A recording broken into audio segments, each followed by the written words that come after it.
Assalamualaikum warahmatullahi wabarakatuh. Kita kembali dalam materi selanjutnya, yaitu tentang bentuk komunikasi dalam konseling kebidanan. Bentuk komunikasi, jadi komunikasi tersebut dibagi menjadi 4, yaitu komunikasi interpersonal, intrapersonal, komunikasi kelompok, dan komunikasi massa. Jadi yang paling pertama adalah kita bahas tentang komunikasi interpersonal. Komunikasi interpersonal itu adalah komunikasi antar pribadi, ya artinya antara dua orang melalui kontak langsung dalam bentuk percakapan atau bisa disebut dengan komunikasi dialog. Jadi antara dua orang untuk menghasilkan sebuah percakapan dialog atau adanya message, ya isi dari pesan komunikasi tersebut. Jadi misalnya antara bidan dengan klien, baik sifatnya secara verbal atau non verbal, dan bersifatnya pun dua arah. Kemudian ternyata komunikasi interpersonal itu terbagi lagi menjadi dua, yaitu komunikasi diadik dan komunikasi triadik. Ini maksudnya diadik, ya. Komunikasi diadik merupakan bentuk komunikasi di mana antara komunikator dan komunikan berada dalam situasi tatap muka, ya. Jadi artinya percakapan, dialog, wawancara dilakukan dalam bentuk tatap muka, lebih akrab dan personal, dan biasanya sifatnya lebih serius. Kemudian ada yang disebut dengan komunikasi triadik. Kalau komunikasi triadik adalah biasanya pelakunya antara komunikator dan dua komunikan, artinya ada dua orang komunikan, misalnya bidan dengan si pasien dan suaminya, gitu. Itu disebut dengan komunikasi triadik, ya. Kemudian selanjutnya ada 3 perilaku dalam bentuk komunikasi interpersonal. Yang pertama adalah perilaku spontan, ya artinya dia spontan dilakukan, ya spontan saja berdasarkan emosi atau ketika saling bertemu, itu dilakukan secara spontan. Kemudian ada perilaku menurut kebiasaan, artinya berdasarkan kebiasaan di suatu daerah, misalnya mengucapkan salam, itu kan sebagai bentuk komunikasi, ya. Kemudian ada yang disebut dengan perilaku sadar, yaitu perilaku yang dipilih berdasarkan situasi yang ada. Jadi secara sadar, misalnya bidan dengan klien, situasi yang ada saat konseling, dan lain sebagainya. Kemudian selanjutnya adalah komunikasi intrapersonal. Nah, komunikasi intrapersonal ini adalah komunikasi yang terjadi dalam diri individu yang fungsinya untuk menjaga kesadaran akan kejadian di sekitarnya. Jadi kalau intrapersonal ini individu di dalam individu, ketika kita misalnya bicara mau apa enggak ya beli itu kan kita berkomunikasi di dalam hati. Nah, itu adalah yang disebut dengan komunikasi intrapersonal. Jadi bentuknya ini bersifatnya terhadap suatu objek yang diamati, kemudian tersirat dalam pikiran dan hati, dan membutuhkan jawaban, sehingga ada proses komunikasi di dalam diri si komunikator. Misalnya bidan ketika mau melakukan penjahitan, ya ada perdarahan, apakah mau dilakukan penjahitan dulu atau mau diinspeksi dulu di bagian vaginanya, apakah ada perdarahan atau lain sebagainya. Itu kan kita mau ya dijahit atau tidak, pasti si bidan ada dalam pikirannya.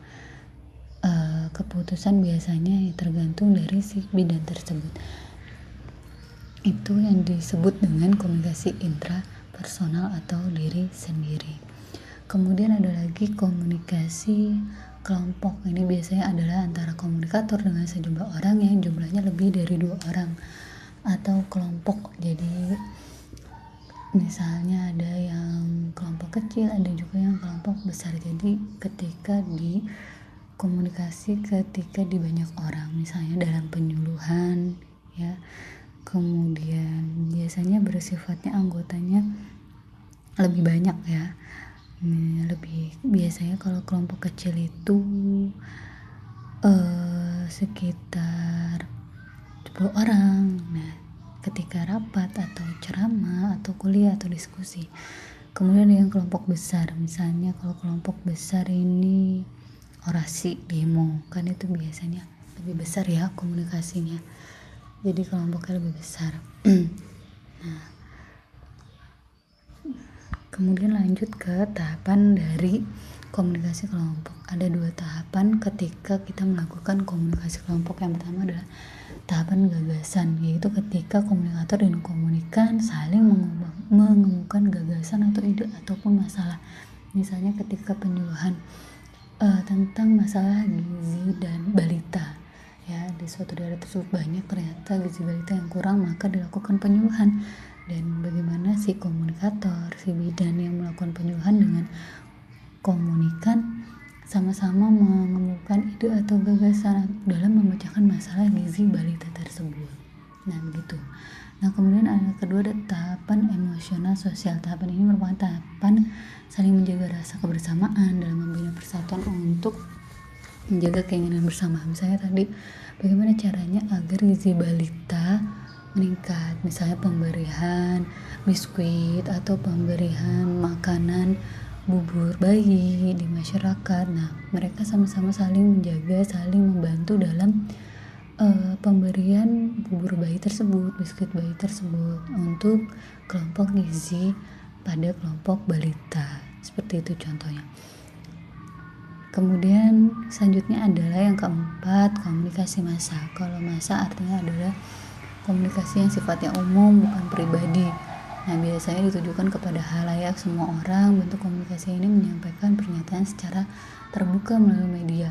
Bisa menggunakan media surat kabar, TV, radio, dan sebagainya. Sekarang juga bisa dilakukan komunikasi massa melalui media sosial, ya. Zaman sekarang kan melalui banyak, atau melalui YouTube dan banyak sebagainya untuk komunikasi massa. Kemudian ciri dari komunikasi massa biasanya bersifat tidak langsung, artinya harus melalui suatu media seperti televisi, radio, dan lain-lain. Kemudian hanya satu arah, di mana tidak ada interaksi antara komunikator dengan komunikan. Tapi kalau misalnya di medsos kan masih bisa tuh adanya komen dan lain sebagainya. Tapi kalau di TV biasanya bersifat satu arah, hanya memberikan informasi. Kemudian selanjutnya adalah bersifat terbuka, siapa saja dapat menjadi komunikan, ya.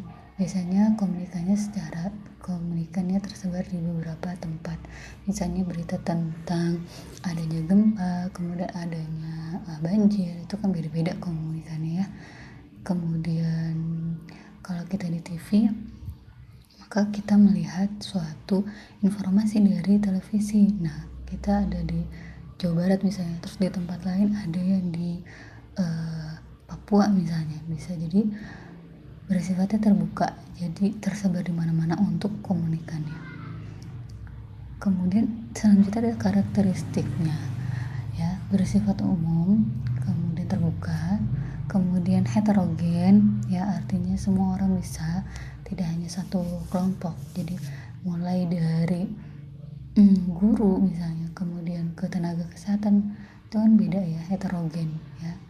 Jadi nggak homogen, artinya nggak hanya guru saja, ya kan, bisa semua orang untuk melihat informasi tersebut. Kemudian menimbulkan keserempakan, yaitu keserempak kontak dengan jumlah besar penduduk dalam jarak yang jauh dan dalam keadaan terpisah.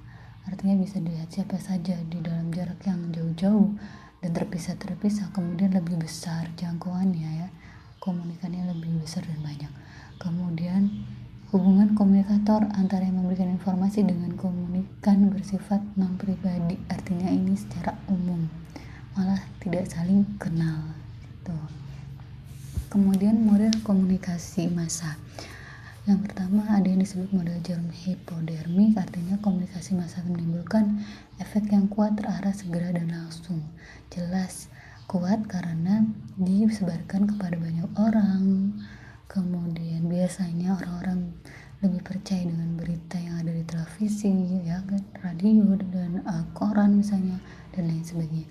Kemudian model komunikasi satu tahap, yaitu saluran komunikasi massa langsung ke masa komunikan tanpa melihat orang lain, artinya secara langsung dari satu arah. Meskipun pesan tidak mencapai dan tidak menimbulkan efek yang sama bagi beberapa komunikan, ada yang berefek pada komunikasi satu, ada yang tidak di komunikasi dua, ada yang memicu memicu suatu kelompok berdemo misalnya, tapi di kelompok lain enggak, seperti itu. Jadi tidak menimbulkan efek yang sama, ada yang berefek, ada yang tidak ya. Kemudian model komunikasi dua tahap, yaitu ide atau pesan dari radio atau surat kabar diterima sehingga mendapat pendapat pribadi masing-masing dari komunikan, baru disampaikan ke penduduk atau pengikut ya. Jadi dari misalnya satu media televisi baru disampaikan ke penduduk, pendapat dari seseorang tersebut disampaikan kepada komunikan dari komunikatornya. Kemudian model komunikasi tahap ganda, yaitu gabungan dari beberapa model lain ya, merupakan model komunikasi tahap ganda. Jadi dari model komunikasi kelompok kemudian menjadi model komunikasi massa. Kemudian pembahasan selanjutnya adalah tentang komunikasi terapeutik ya. Jadi menurut beberapa ahli, pengertiannya adalah suatu kemampuan atau keterampilan bidan dalam membantu klien beradaptasi terhadap stres, mengatasi gangguan psikologi, dan belajar bagaimana berhubungan dengan orang lain. Artinya adalah komunikasi ini adalah komunikasi yang diperuntukkan bagi seseorang dalam suatu terapi ya. Artinya berarti berhubungan dengan psikologi, kemudian pasien, berhubungan dengan orang lain. Kemudian merupakan hubungan interpersonal antar bidan dengan klien, sehingga memperoleh pengalaman yang sama dalam rangka memperbaiki pengalaman emosi si klien. Ini menurut Stuart. Kemudian ada lagi yang mengatakan bahwa komunikasi yang direncanakan secara sadar, di mana kegiatan dan tujuan dipusatkan untuk kesembuhan pasien. Artinya komunikasi ini dilakukan untuk mendapatkan suatu pasien yang sembuh dari sakitnya. Atau misalnya ibu hamil yang melahirkan bayi yang sehat dengan ibu yang sehat, seperti itu. Selanjutnya adalah bagaimana kunci membangun komunikasi terapeutik ya.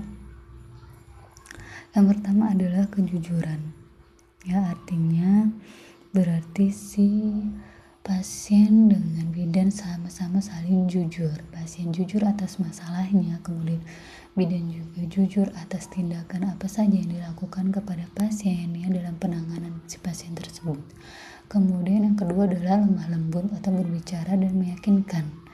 Jadi berbicaranya lemah lembut, sopan, bersahabat. Kemudian tata bahasanya pun harus jelas, ekspresif dan tidak membingungkan. Artinya misalnya memberikan konseling tentang pemberian obat FE, maka harus dijelaskan secara jelas agar si pasien tersebut tidak saling gagal paham atau tidak gagal paham gitu ya.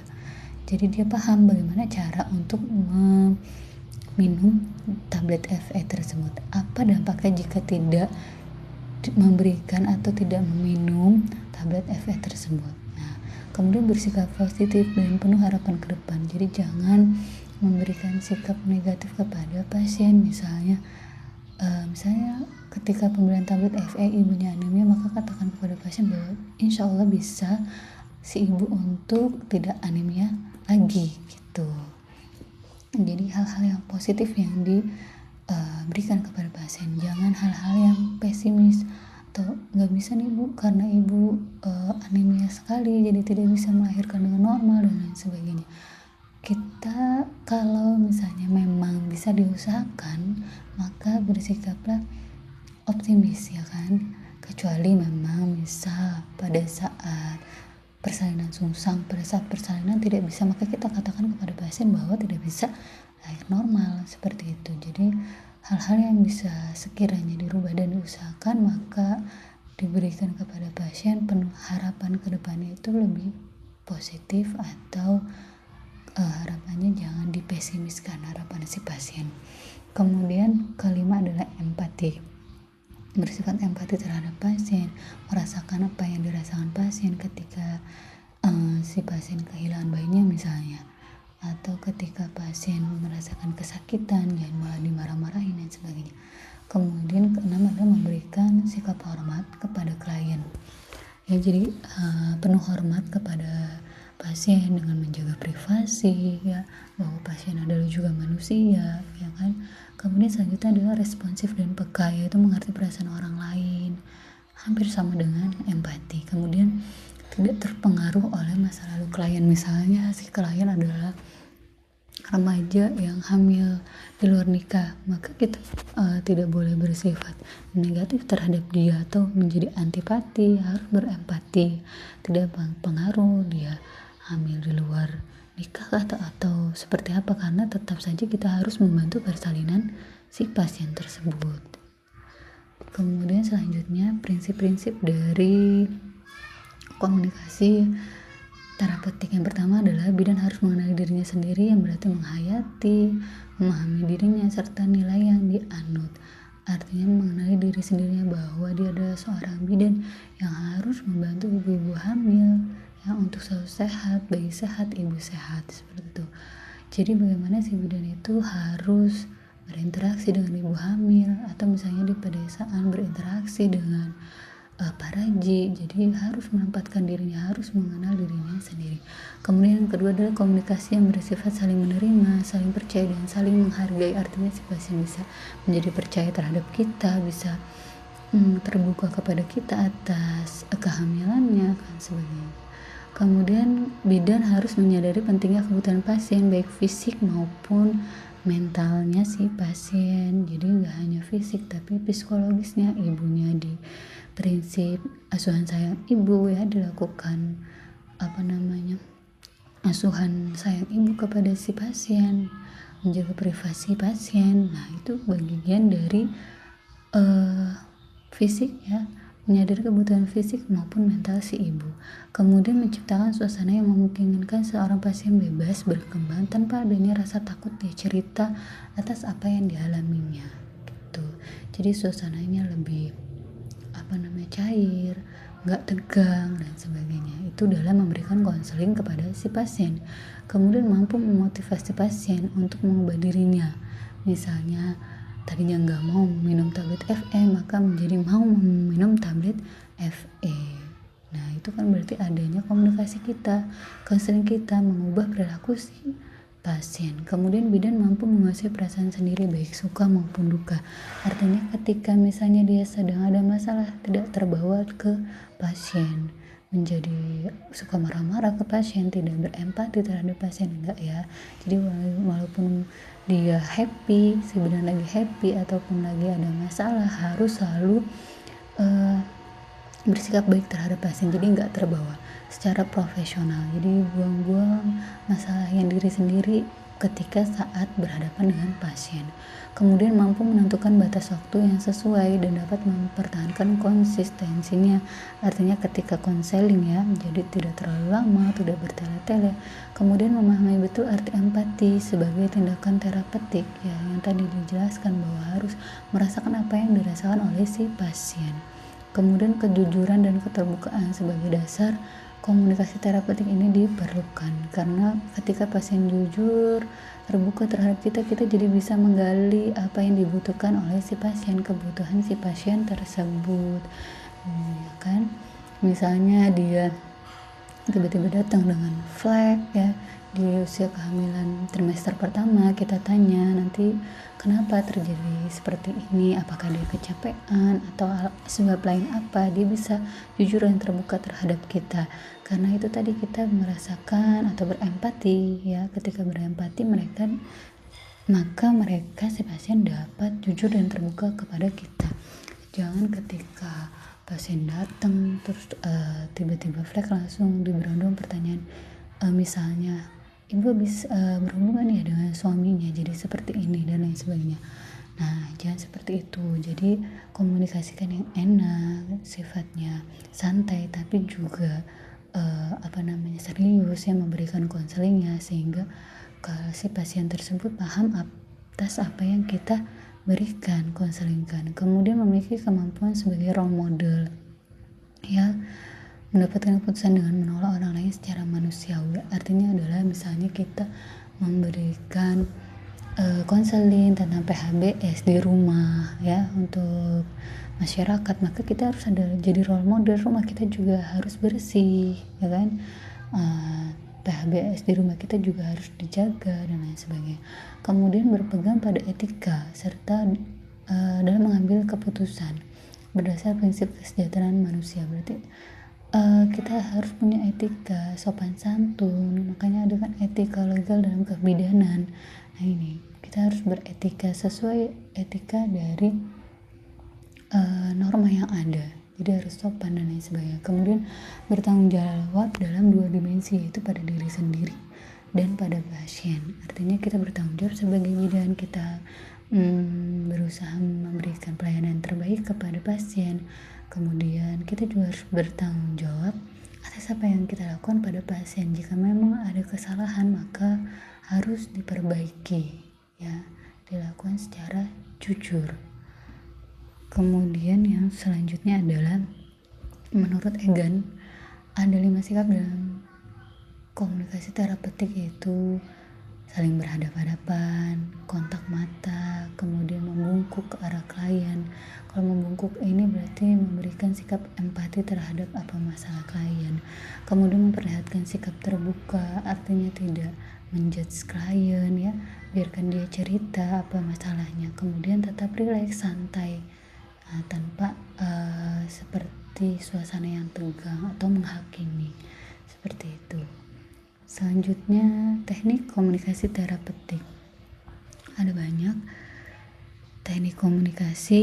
Yang pertama adalah mendengar aktif dengan penuh perhatian. Artinya kalau mendengar aktif berarti kita memberikan ibaratnya seperti memberikan telinga kita untuk mendengarkan apa yang diceritakan oleh si pasien.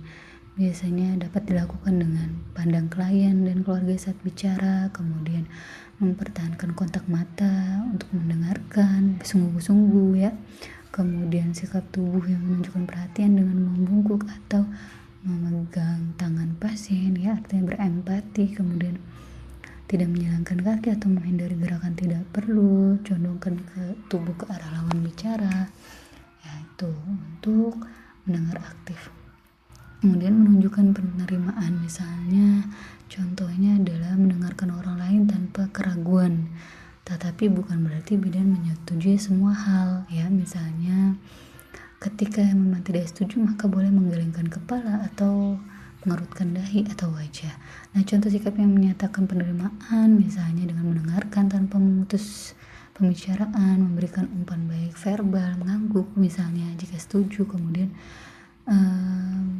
menghindari untuk berdebat. Artinya mendengarkan dulu apa pasien ngomong, baru boleh secara nonverbal kita anggukkan ketika setuju, atau kita rasa tidak setuju maka boleh kita gelengkan kepala. Tapi tetap memberikan pasien tersebut kesempatan untuk membicarakan apa masalah dia. Kemudian mengajukan pertanyaan yang berkaitan. Artinya jangan melenceng dari apa yang masalah yang ada di diri si pasien. Misalnya contohnya misalnya ketika ada yang konseling bagaimana untuk KB ya, ibu tadinya sebelumnya memakai KB apa gitu, kemudian apa yang ingin ibu pakai KB-nya yang serasa ibu cocok. Tapi sebelumnya kita menginformasikan dulu KB apa aja yang ada dalam kebidanan. Kemudian misalnya lagi yang selanjutnya mengajukan pertanyaan terbuka, misalnya pertanyaan yang memerlukan jawaban yang luas, bukan jawaban ya dan tidak. Misalnya, coba ceritakan apa yang biasa ibu lakukan kalau misalkan anak ibu demam tinggi. Nah gitu, itu bukan dia misalnya menceritakan ya saya memberikan Sanmol atau mengompres. Nah itu kan pertanyaan yang terbuka, bukan pertanyaan yang seperti ini. Misalnya, apakah ibu sudah memberikan Sanmol, apakah ibu sudah mengompres, berarti hanya jawabannya ya atau tidak. Tapi coba berikan pertanyaan yang terbuka ya. Jadi ibu udah memberikan tindakan apa aja terhadap anak ibu yang demam. Nah, itu juga bisa. Kemudian mengulang ucapan klien. Misalnya kata klien, iya saya semalam tidak bisa tidur bu. Nah, lalu bidannya memberikan, oh berarti semalam ibu gak bisa tidur, sampai jam berapa bu gak bisa tidurnya. Nah itu jadi artinya mengulang ucapan klien, berarti benar ucapan si klien tersebut, artinya apa yang klien sampaikan ke kita sesuai dengan maksudnya si klien ya, tanggapan kita tuh dengan maksudnya si klien itu sesuai. Kemudian mengajukan pertanyaan klarifikasi, misalnya adalah apa ya yang ibu maksudkan tadi gitu, apa ibu tadi saya kurang jelas. Artinya ketika kita nggak paham apa yang diceritakan si pasien, jangan iya aja, tapi berikan pertanyaan lagi, saya kurang jelas bu maksud ibu apa, jadi menghindari kesalahpahaman. Kemudian fokus tujuannya hanya untuk membatasi pembicaraan yang lebih spesifik, misalnya tentang permasalahan balitanya yang susah makan misalnya, maka tentang itu aja, jadi jangan kemana-mana yang nggak penting, nggak perlu kita bicarakan gitu, ntar di lain waktu ya gitu. Ketika setelah selesai konseling ibunya sudah paham, boleh kita bicarakan hal yang lainnya. Kemudian menyampaikan hasil observasi, bertujuan memberikan umpan balik dari hasil pengamatan yang dilakukan. Misalnya contohnya, kelihatannya ibu lagi cemas ya, kenapa ibu merasa cemas, atau kenapa ibu merasa takut gitu. Nah itu menyampaikan hasil observasi yang kita lihat dari si ibu tersebut ya kan. Kemudian ada diam, misalnya diam ketika si pasien sedang membicarakan masalahnya, kita harus diam dulu sampai si pasien menjelaskan sudah selesai. Kemudian meringkas, tujuannya untuk membantu bidan mengulang aspek yang penting ya, jadi hal-hal yang penting. Contohnya, sudah 30 menit ibu dan saya telah membicarakan tentang KB. Nah kira-kira KB apa nih yang ibu ingin pasang. Nah seperti itu meringkas ya. Kemudian memberikan penghargaan, misalnya ketika kita visit ya ke dalam kamar pasien, selamat pagi bu ya, sepertinya hari ini ibu sudah segar, sudah tidak merasakan sakit seperti kemarin, udah segar sekali, sudah terlihat lebih sehat. Nah seperti itu ya, tapi secara nyata diberikan itu memberikan penghargaan, jadi si pasien merasa senang dengan apa yang kita bicarakan. Kemudian menawarkan diri ya, misalnya boleh bu saya duduk di samping ibu ketika misalnya lagi home visit, terus boleh saya lihat dedeknya gitu, boleh seperti itu. Kemudian memberikan kesempatan pada klien untuk memulai pembicaraan, apakah ada yang ingin ibu bicarakan, apakah ada yang ingin ibu sampaikan kepada saya gitu. Ketika misalnya ada pasien yang datang, boleh menganjurkan untuk berbicara terlebih dahulu si pasiennya. Kemudian menganjurkan untuk meneruskan pembicaraan, misalnya ketika kliennya berbicara tapi akhirnya terhenti, boleh silahkan teruskan bu, nggak apa-apa, ibu selesaikan dulu misalnya permasalahan ibu apa, nanti setelah ibu selesai berbicara baru saya yang berbicara kepada ibu gitu. Kemudian menempatkan kejadian secara teratur, misalnya bertanya kapan ya kejadiannya ketika ibu flek, terus apa pernah sebelumnya bu, atau mungkin setelahnya itu setelah flek ibu pernah flek lagi berapa jam lagi kemudian ngeflek gitu, seperti itu ya contohnya. Kemudian selanjutnya menganjurkan klien untuk menguraikan persepsi, misalnya menyampaikan apa yang dirasakan si klien, apa sih bu yang sebenarnya sedang terjadi gitu, bertanya kepada si pasien apa agar si pasien menguraikan kejadian atau persepsi tentang apa yang dia rasakan. Kemudian refleksi, yaitu mengarahkan kembali ide, perasaan, atau isi pembicaraan. Misalnya si pasien bilang suami saya belum bisa datang padahal saya mau melahirkan, katanya gitu. Jadi ini yang menyebabkan ibu cemas atau menyebabkan ibu merasa tidak ketakutan, misalnya seperti itu. Nah jadi merefleksikan, artinya mengungkapkan kembali kenapa sih ibu bisa cemas gitu. Kemudian asertif. Kalau asertif adalah kemampuan untuk meyakinkan dan nyaman untuk mengekspresikan pikiran dan perasaan dengan tetap menghargai orang lain. Artinya membuat si ibu nyaman tapi tetap menghargai si pasien. Kemudian humor boleh agar mengurangi ketegangan dan stres, untuk mengurangi kecemasan si ibu atau nyerinya si ibu, boleh disisipkan sedikit humor kepada si pasien tapi tetap dalam batas yang menghargai si pasien. Oke, sampai sini mudah-mudahan dapat dipahami. Jika ada yang ditanyakan boleh ditanyakan. Terima kasih atas perhatiannya. Wassalamualaikum warahmatullahi wabarakatuh.